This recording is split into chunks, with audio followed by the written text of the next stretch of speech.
Welcome, everybody, to Dead Talk Live. Today we have with us writer and director Kelsey Egan from the movie Glasshouse that is releasing on digital and on demand July 12th. Kelsey, thank you so much for being here with us. I know you're in South Africa. Um, how are you doing today? I'm good, thanks. It's 5 p.m. here. It's been a full day, chatting to lots of lovely people. I'm excited to be on Dead Talk Live. Thanks for having me. I'm excited to have you. I saw the movie. I was absolutely fascinated by it. Uh, I'm going to start off. Let's just get started off right away. Just to clarify, according to IMDb, this is your feature film directorial debut. Is that accurate? That is. Okay. I'm going to start off with a compliment.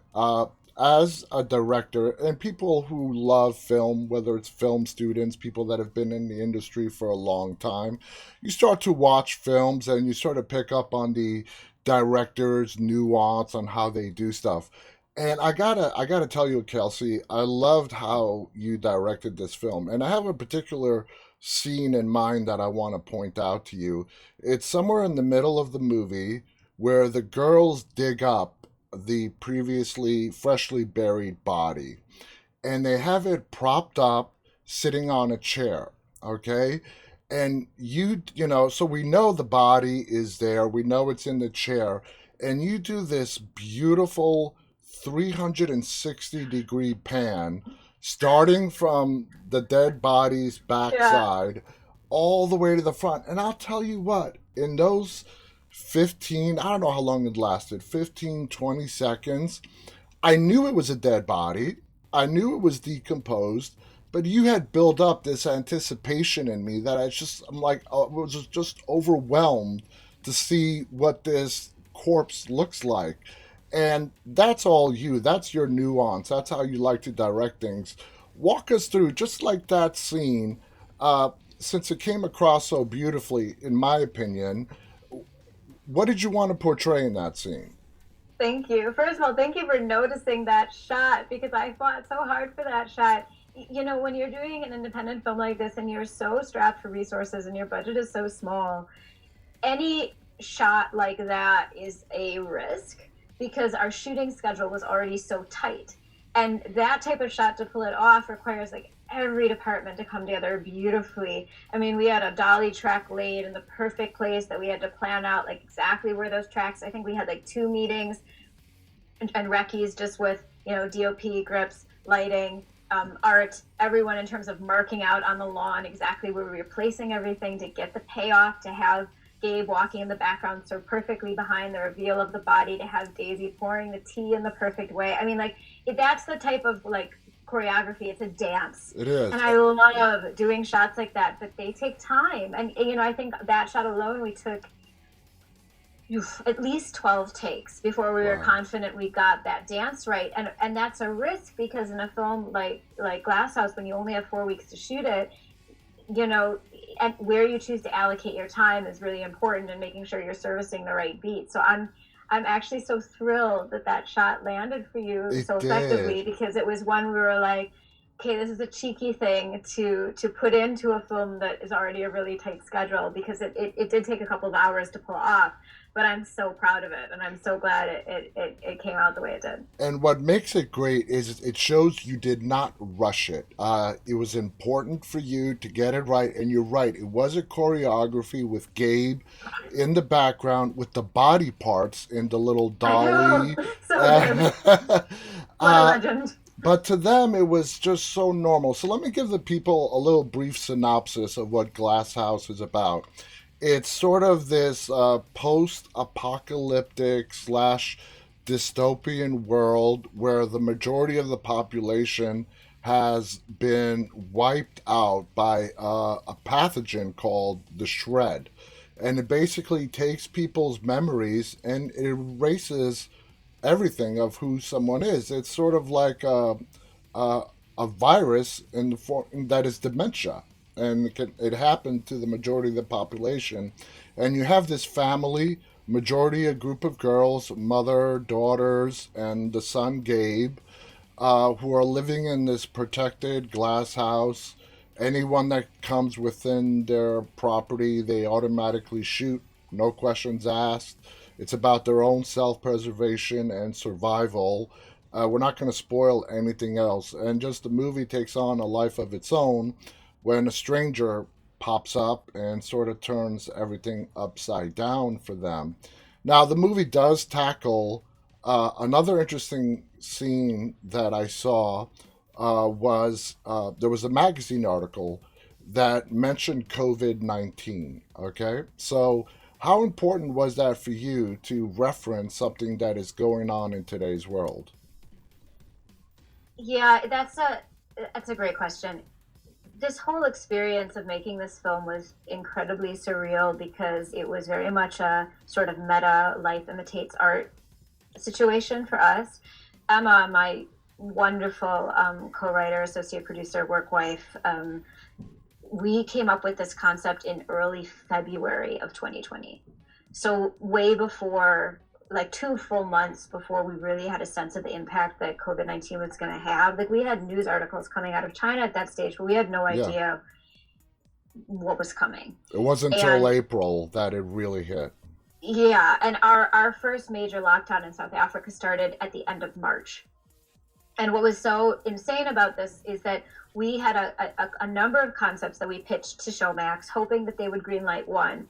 And they came back to us a week before the South African lockdown was announced, greenlighting a slate of 3 pictures. And I was in lockdown alone on my balcony, writing 3 scripts for like 3 months straight with Emma and our other co-writer on one of the other projects, Reg Stridham, wonderful talent, and our producer, Greg Buckle. And they were my lockdown family, where we Wow. ended up having the incredible privilege of being stuck in our homes, but getting to work on something that was personally so important to us.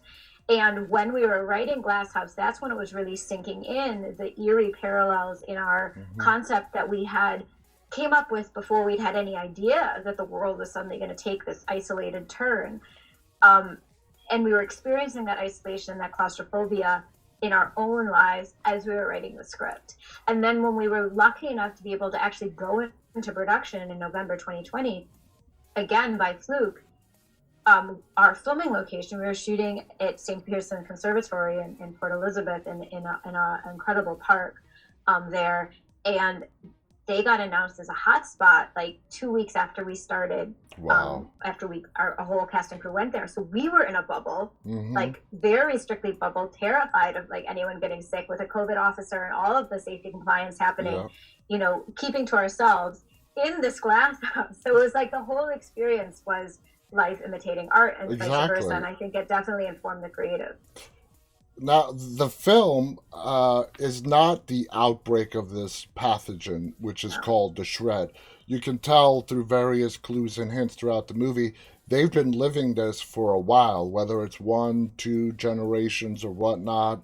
The little girl, Daisy, she is fascinated with animals. She's never seen an animal. She doesn't know what a horse looks like.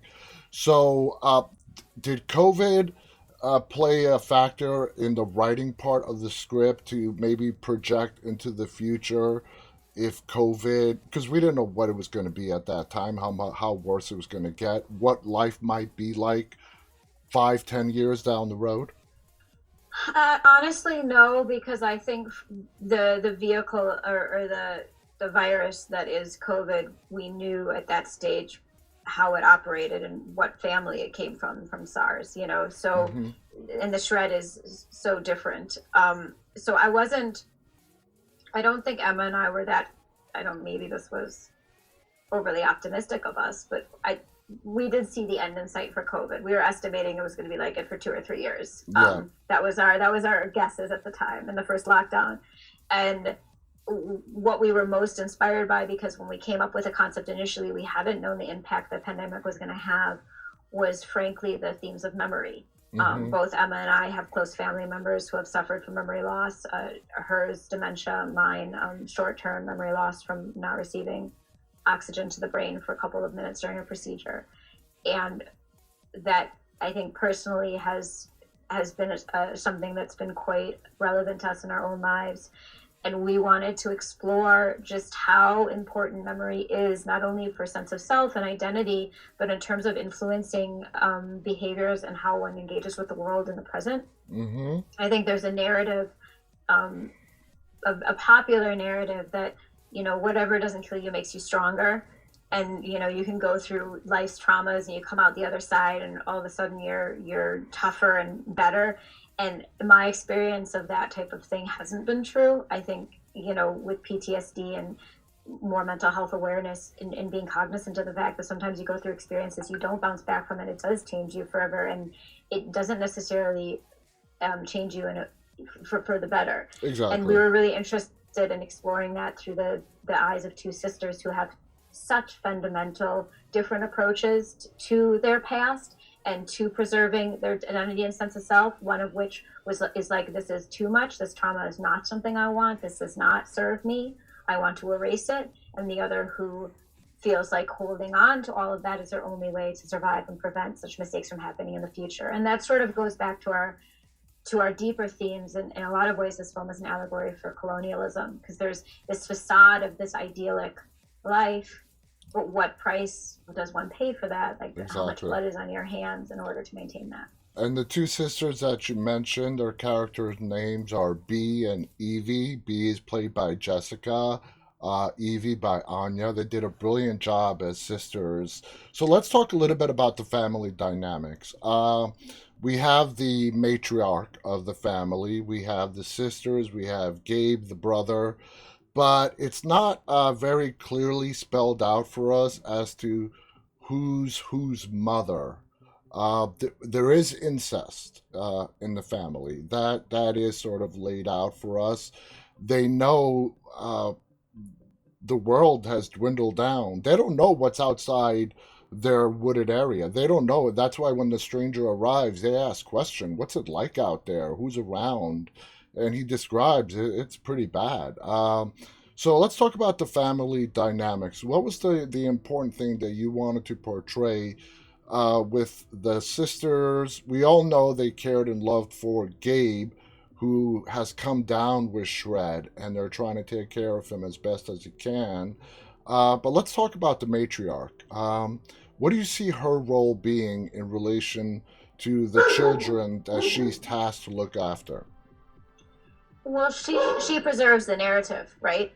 She crafts the reality with regards to the narrative of the family, and it's that narrative that keeps them safe. Yeah, With the Glasshouse as their sanctuary and the rules, that sort of commandments, so to speak, that they follow to ensure their safety and preservation in this world, and sort of the holder of the memories, and that for us was, you know, Emma comes from a family with a lot of anthropologists. I think her father's an anthropologist, and she grew up with a lot of those themes. And I'm fascinated.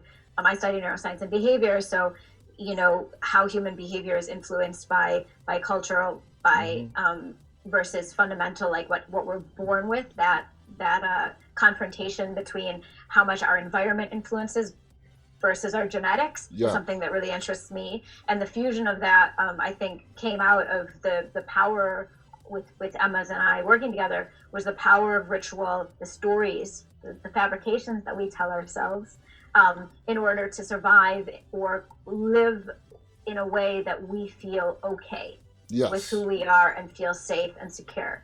And oftentimes those are security blankets. And hmm the idea that that narrative can shift and change to suit, to enable a world in which you feel safe, I think was something we were really interested in exploring. And our matriarch mother preserves that narrative for the majority of the film. when it comes to the two sisters, B and Evie, they couldn't be any more different. One, well, we're gonna get into it, but to some extent, the whole family is affected by the shred pathogen. That sort of speak, but there are some exceptions as to a few of them that might be immune to it. We don't know. It's not. I'm not giving too much away. We don't know. A lot of stuff is left up to viewer interpretation.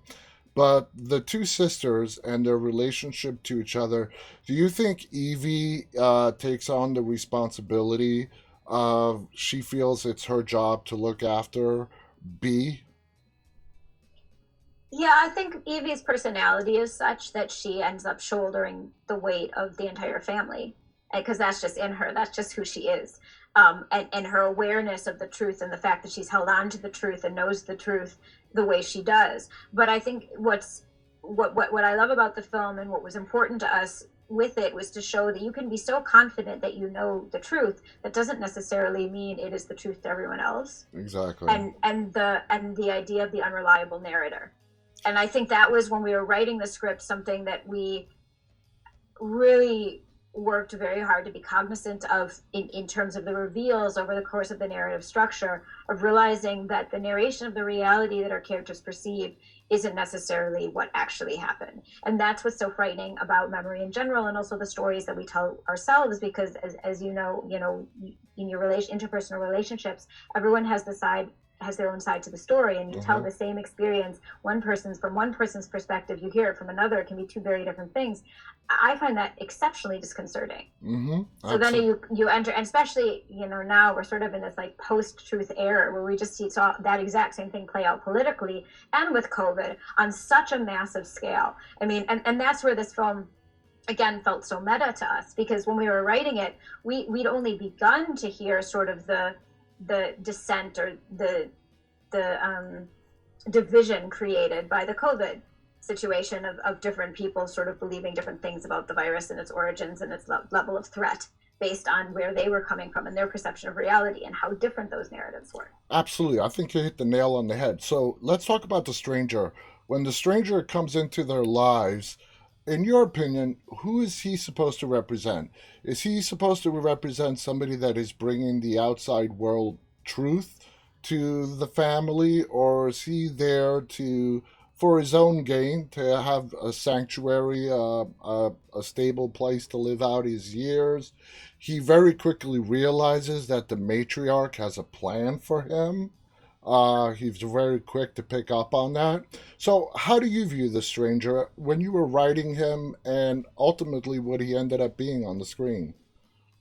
What I love about the character of the stranger is that, and all of the characters in this film, which I feel is very true to life, is that they're both the heroes and the villain of their own story. Exactly. And while everyone can do things that could be crucified as wrong from their perspective, and if you understand where they're coming from, you can empathize and or agree from their justification why it was acceptable and Mm-hmm. how they're able to live with themselves with the choices that they make. I think the character of B is particularly painful in terms of how she lives with herself, and that I'm not going to speak much more about that, but Yeah. that to me packed the greatest punch, and the choices that she made to survive. um but I think without getting too deep into anything from a spoiler perspective, what I love about the stranger is setting him up that we wanted the audience to have to decide what they thought he was, and Absolutely. not be overly prescriptive there, and let it possibly go both ways. Yeah. um, because I think through his through line as a character, when you finally understand him and where he's coming from, all of his choices I resonated with me, regardless of whether or not I would think they were right or wrong. In a world like that, there really is no right or wrong. It's like you said, it's up to everyone's perspective and how they view the world. The ending, we're not going to spoil. Did you guys grapple with how to end the film? I loved how you ended the film. It was sort of a shock, and then boom, fade to black into the credits. Did you guys grapple with the direction on how to end it, or was it pretty much agreed on? I think there were a total of three writers on this script. Were you Too, it was Emma and I. Emma and you were you Yeah. both on the same page on how to end this? I think instinctively, yes. We did have conversations about the ending, with Greg, producer, and Showmax. Those conversations were had, and it was very carefully interrogated. But the ending that is in the film is the ending that felt right and the most unapologetic and truthful to the themes of the film. Mm-hmm. And I felt very strongly about that. The world is not always roses. Exactly. And if I was the stranger, and if I was in his shoes, I could see me making the exact same decisions as throughout the which is movie. horrifying. It But is. It yeah, is. but also, it's like when you're in survival scenarios like that, how often people choose themselves, and empathy sort of goes out the window in certain scenarios. And I think no one likes to talk about it, but I think oftentimes we are selfish.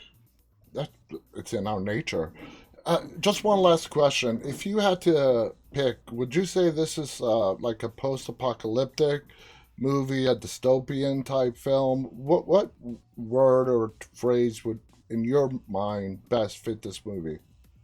For me, it's a dystopian fairy tale. Okay. When we were writing it, we were like, "This is a fairy tale." Even the morality plays in it. It thematically, The oh, costumes, the yeah, white, like the white. both Emma and I love the Bronte sisters and grew up reading gothic horror novels, and I think that influence definitely threaded through. I love fusing genres, but the look and the feel, I love doing something that looked very different than the expectation of a typical post-apocalyptic story. And Yeah. for me, that was very in line again with the allegory of colonialism and how you have this beautiful facade, but what rot does it cover? What does it hide? And sort of the subversion of what you would expect visually. Um, and the lyricism of that. Hmm. But yeah, that's why for me, dystopian fairy tale is the most accurate description. Absolutely. And the costume design, the women with the white, the stained glass drawings on the windows. It is like a fairy tale, and that glass house is their castle in a way. Yeah, and we were so lucky to shoot in that location, and the support we got from the Eastern Cape Tourism Board. I mean, they were so wonderful to us, and it was such a privilege to be able to shoot there. Emma used to visit as a child. She grew up in the Eastern Cape, and we did that very naughty thing where we had a location in mind when we wrote the script without knowing for sure we were going to be able to get it. And when we did, it was actually a dream come true, because when we first recce it, we didn't know this, but when I scouted the location for the first time and found the tree where they Yeah. have their guard post. We'd written that tree in the script already without having any idea if there was an actual suitable tree on the property. And I'm Wow. scouting the location, and there's the perfect tree in the perfect spot where we were able to production design was able to build that blind. And it was like it was yeah, it was It was so perfect. lucky. It sounds So it perfect. was yeah, it was unreal. Guys, the movie again is called Glasshouse. It is coming out July 12th or 14th on digital and video on demand. It's a dystopian fairy tale, like Kelsey just described, but there's so many plot twists. You're going to love the ending of this film. I highly recommend you go out and watch it. You won't be disappointed. Kelsey, you did a brilliant job in your feature film directorial debut. I loved how you did it. I loved how you pulled this story that you helped write and direct and put it all together. Congratulations. Are you excited, nervous as the date approaches? Oh, I'm just so excited.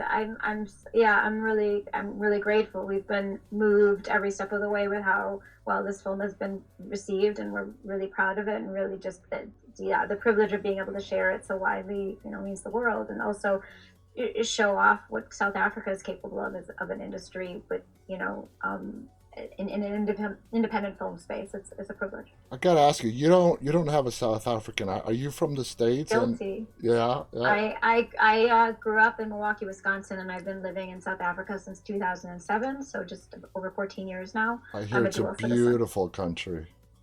Yeah. I hear Well, it's a I'm in love. yeah, it's a beautiful country. One day I really hope to visit. Again, You must come. thank you to Kelsey Egan, the writer director of Glasshouse. I want to thank our audience, those who are tuning in live and those who are going to watch this later on. On behalf of the writer and director of Glasshouse, Kelsey Egan, and myself, everybody stay safe and stay walking. Bye bye. Thank you.